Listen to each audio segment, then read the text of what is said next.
Hello, Steve White, Steve Arts 89. We've got some good news with Star Wars. The Game of Thrones duo, David Benioff and D.B. Weiss, have left. Now, this is not my first video on this. I tried to keep it short and I just went too long, so I'm redoing it. So hopefully I won't forget stuff that I've said in the other video. Now, I think this is a good thing. Now, we don't know if they left voluntarily or if they, did they jump or were they pushed? Kathleen Kennedy has said she's looking forward to work with them in the future.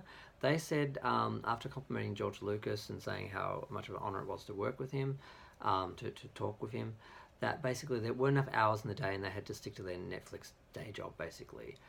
So they've walked away from this giant trilogy, which seems a bit surreal because if you're handed a trilogy of billion-dollar films, the idea you'd walk away from that, either you were fired because maybe Kathleen Kennedy has finally learned how to see train wrecks coming because she's ran to meet a few of them when she should have been running away from them. Maybe she saw this one coming and let them go, or maybe they just saw Star Wars as a train wreck and they just didn't want to try and follow it because when they took it on, it probably was in a much better state when they first were approached, and the idea of just creating the next chapter seemed easy, and now following this trilogy which is struggling maybe scared them off because if you don't know a lot about them, basically they were brought on to adapt the Game of Thrones novels. They did that. They got too much credit. They were treated as though they created the show, as though they created the story. And I think the writer actually resented that because he didn't give them the last book. He didn't finish it in time, and they got the Star Wars contract they wanted out, and they said, instead of listening and finishing the show in 2 or 3 seasons like they needed to tie up all the loose ends, they said we can do it in like 6 episodes. So they split the 7th season into 2, and they made a mess out of it. And the normie fans, who a lot of the Game of Thrones fans were normies, they weren't franchise genre fans like us who had lived through things like The Phantom Menace and Twin Peaks, The Return, and Star Trek Discovery and The Last Jedi and all that. So they didn't handle it very well. It was a bad reaction. The press, everyone dogpiled on them, and they didn't go to some conventions and things because they didn't want to deal with the questions. So maybe they just looked at this and said, no, it's too hard now. We can't follow that. The franchise is not in a good place. And I don't think they had the talent to create something on par with what George Lucas created. And that's what you need. You need someone who has the talent to actually create a new saga in Star Wars, a new chapter. Because what happened with this latest one, which probably has affected them as well, because the reception to that, basically, when they bought George Lucas's Lucasfilm, they also bought the treatment for the last trilogy, and George was under the impression that they were going to finish his story.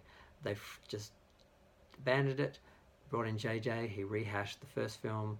They basically just redid A New Hope, and to their credit, they had planned out a trilogy, and Rian Johnson came in and just threw it over his shoulder, and just tried to subvert expectations. And the next guy who was supposed to make the films just walked away because the pieces were just all put back in the wrong places, and he said, I can't do it.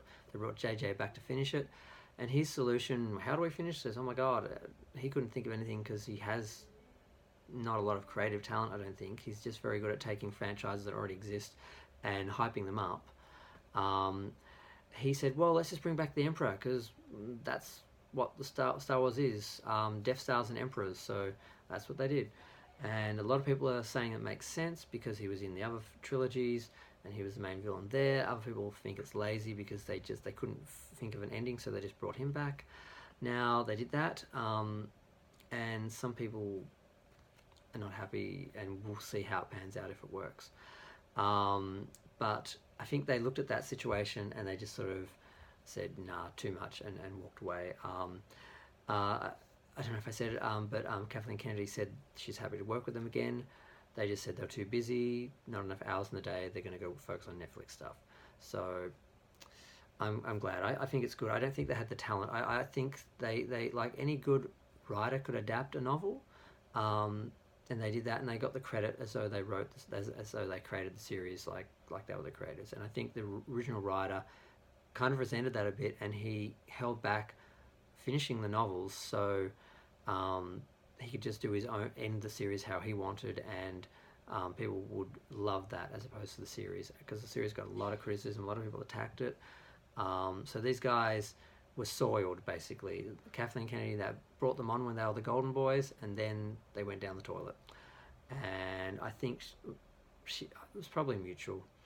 She said, "No, you're not the right people to bring in the new series," and they were like, "No, we don't want to try and pick up after this mess." So so that's that video done. The other one I should have done a separate video for was the ticketing. There's a bit of a ticketing scandal with Star Wars, supposedly, because there was a rumor that they did this in Captain Marvel as well. That they were buying up lots of tickets to basically inflate the ticket sales for the pre-sales and the opening, to make it look better and get people afraid they have to buy tickets because they're selling out fast. Get that sort of press out there. The talk was that they had bought a bunch of tickets, and there were a lot of empty theatres that had been sold out. And there were supposedly stories about. I didn't see any pictures though. I didn't see a lot of pictures. I myself, when I went to see Captain Marvel, I found the cinemas were mostly empty, even though they appeared to have supposedly sold out and it was successful. And instead of a whole bunch of girls, that was their target audience, a new audience, it was just the same usual fans. I mean, the first guy up the front row, third row of the session, I looked at two sessions, the one I was in and then the other one. There was this one guy who looked like the comic book guy from The Simpsons, and that was it.